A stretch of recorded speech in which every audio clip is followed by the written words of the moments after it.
Who is the Lover? Allah. Who is Ar-Rahman? Allah. Who is Al-Mannan? La ilaha illallah, Muhammadur Rasulullah. Muhammad is the messenger, to Allah is our return. La ilaha illallah, Muhammadur Rasulullah. Muhammad is الرحمن الرحیم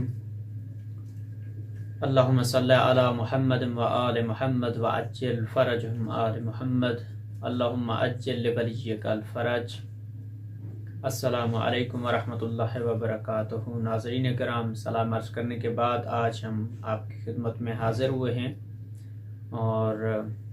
آج مومنین کے کیے گئے تمام سوالات کے جوابات کے ساتھ انشاءاللہ،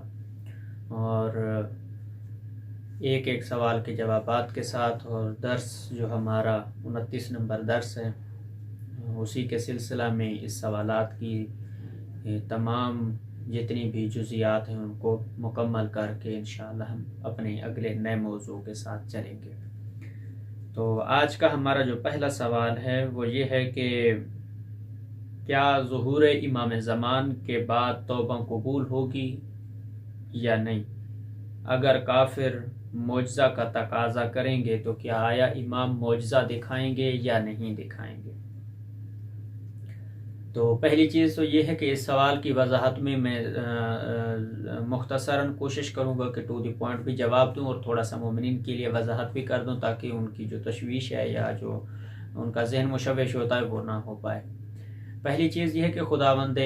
منان اور اللہ رب العزت نے خود فرمایا ہے کہ انسان حتیٰ اگر آخری لمحے میں بھی چاہے، اگر وہ توبہ کرنا چاہے تو اللہ غفور الرحیم ہے، خدا بخشنے والی ذات ہے، وہ معاف فرمائے گا۔ اور خداوند متعال نے فرمایا کہ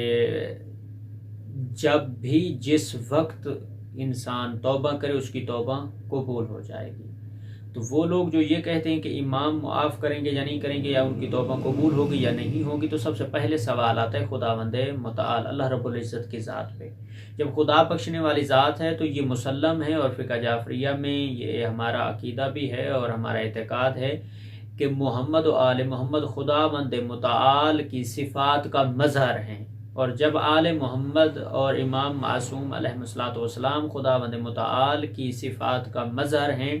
تو امام زمان علیہ الصلوۃ والسلام معاف فرمائیں گے، کیوں نہیں فرمائیں گے؟ ایک چیز یہ ہوگی۔ اب یہ کہ کیا آیا ظہور کے بعد توبہ قبول ہوگی یا نہیں، یعنی جب تک امام زمان علیہ الصلوۃ والسلام کا ظہور جب تک نہیں ہوا، انہوں نے تسلیم نہیں کیا، وہ انکاری رہے، یا انہوں نے اطمینان یہ یقین حاصل نہیں کیا یا ایمان نہیں لائے، لیکن جیسے ہی مولا کا ظہور ہوتا ہے تو اس وقت جو لوگ ایمان لائیں گے کیا آیا ان کا ایمان قابل قبول ہوگا یا نہیں، یا آیا اگر وہ توبہ کرتے ہیں تو ان کی توبہ قابل قبول ہے یا نہیں؟ جی ہاں، ان کی توبہ قابل قبول ہے، اور وہ امام زمان علیہ الصلوۃ والسلام پر جب ان کا ظہور ہوتا ہے اگر وہ ایمان لے آئیں گے تو مولا ان کو معاف فرمائیں گے، اور ان کا ایمان جو ہے وہ قابل قبول ہوگا، خدا کی بارگاہ میں جو ہے وہ برگزیدہ جو ہے وہ شمار ہوں گے۔ اب یہ ہے کہ اگر کافر معجزہ کا تقاضا کرے، مثلا اگر امام زمان علیہ الصلوۃ والسلام ظہور فرماتے ہیں اور وہ مولا سے تقاضا کرتے ہیں کہ زمانے کے امام اگر آپ اپنے آپ کو امامت کا وارث، اپنے آپ کو حجت خدا اور اپنے آپ کو نمائندہ خدا اگر آپ کہتے ہیں تو ہمیں یہ معجزہ دکھائیں، تو کیا آیا اگر تو وہ معجزے کا تقاضا کرتے تو کیا امام ان کو معجزہ دکھائیں گے یا نہیں؟ تو جی ہاں، ضرور دکھائیں گے، اگر چونکہ منصب امامت بھی ہے خدا کی طرف سے عطا کردہ اور خدا کی طرف سے ہی خلیفہ ہیں، اور رسول کے جو ہے سلسلہ خلافت کو لے کر، سلسلہ امامت کو لے کر، منصب امامت اور حجت خدا کے اس منصب کو، مشیت الہی کے اس راستے کو لے کر پہنچتے، اسی کی ایک کڑی کو لے کر ہی حجت خدا جو ہے وہ امام زمان علیہ الصلوۃ والسلام ہمارے زمانے کے امام بھی ہیں، ان سے اگر کوئی تقاضا کرتا ہے تو امام زمان علیہ الصلوۃ والسلام ضرور ان کو جو ہے وہ معجزہ بھی دکھائیں گے، ان کی توبہ بھی قبول ہوگی۔ ہاں یہ ضرور ہے کہ جب مولا کا ظہور ہوگا تو مولا کے ظہور کے ہونے کا مطلب یہ نہیں ہے کہ مولا نے آ کے پوری دنیا کے خلاف ہو جانا ہے یا دنیا کے خلاف جنگ لڑنی ہے، نہیں، انہوں نے نظام الہی کے خلاف جنگ نہیں لڑنی ہے، انہوں نے پوری دنیا کے خلاف جنگ نہیں لڑنی ہے، بلکہ ظلم کے خلاف جنگ لڑنی ہے، جنہوں نے بربریت قائم کر رکھی ہوگی، جنہوں نے لوگوں کے اوپر ظلم کیا ہے، لوگوں کے اوپر انہوں نے جو ہے وہ ان کا حق غصب کیا ہے، ان کے اوپر ظلم و زیادتی کی ہے، ان کے خلاف مولا قیام فرمائیں گے، ظلم کے خلاف قیام فرمائیں گے، نہ کہ دنیا کے خلاف یا نظام الہی کے خلاف۔ یہ جو دنیا ہے یہ پوری دنیا نظام الہی ہے، نظام خلقت فطرت خدا ہے، تو اس کے خلاف جنگ مولا نہیں کریں گے، بلکہ ظلم کے خلاف جنگ کریں گے، زیادتی کے خلاف جنگ کریں گے، ظلمت و تاریکی کے خلاف جنگ کریں گے۔ مولا علم لے کر آئیں گے، عدل قائم کریں گے، ایک حکومت کا یہاں پر سرکار امام زمان علیہ الصلوۃ والسلام کی حکومت کا ایک ایسا پہرہ کہ جس میں عدالت، شرافت، صداقت، علم، دیانت، یہ تمام چیزیں جو ہے ان کا محور و مرکز ہوں گی، ٹھیک ہے۔ تو وہاں پر یہ اپنے مومنین کو جو ہے وہ ضرور بتانا چاہوں گا کہ مولا نے جو قیام کرنا ہے وہ قیام جو ہے وہ ظلم کے خلاف ہوگا، نہ کہ دنیا کے خلاف یا نظام الہی کے خلاف نہیں ہوگا، بلکہ وہ ظلم کے خلاف ہوگا اور ظالموں کے خلاف ہوگا۔ اور اگر کوئی کافر بھی معجزے کا یہ جو ہے وہ تقاضا کرتے تو مولا اسے معجزہ دکھائیں گے، اور معجزے کے دیکھنے کے بعد جیسے ہی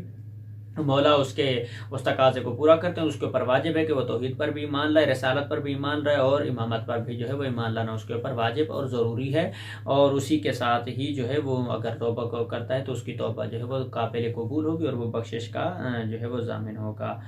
اور اسی سوال کی اتنی ہی وضاحت کے ساتھ مختصراً، چونکہ کافی سارے سوال ہیں مومنین کے، تو اسی سوال کے ساتھ یہاں پہ اختتام کرتے ہم چلتے ہیں اپنے اگلے سوال کی طرف۔